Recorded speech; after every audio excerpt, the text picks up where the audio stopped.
Gel kanatım yayı, gel nurunu çayı. Sen ömürlük tayım, yarım.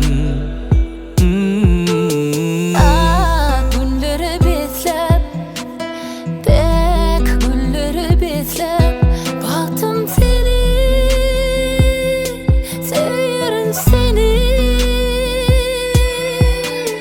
Yaşa balıklı bolup, sevinir boşlap asmana.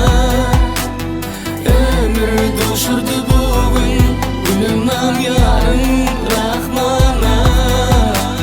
Yaşa balıklı bolup, sevinir boşlap asmana.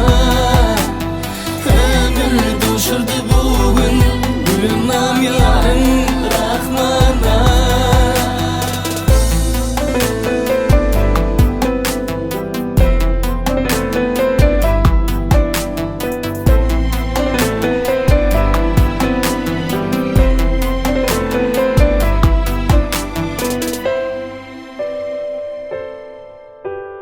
Ber ellerim ana, ber yüreğim ana.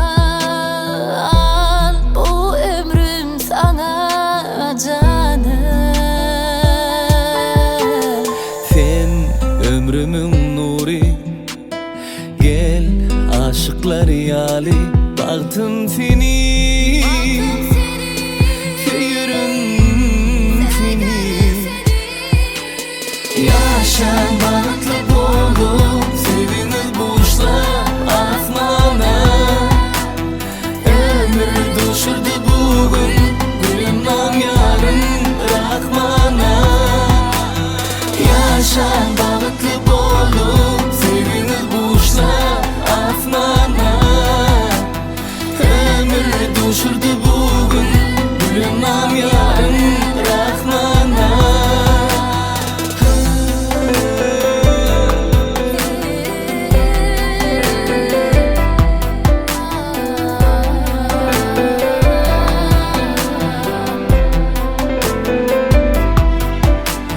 Yaşa balıklı bolup, sevinir boşlap asmana.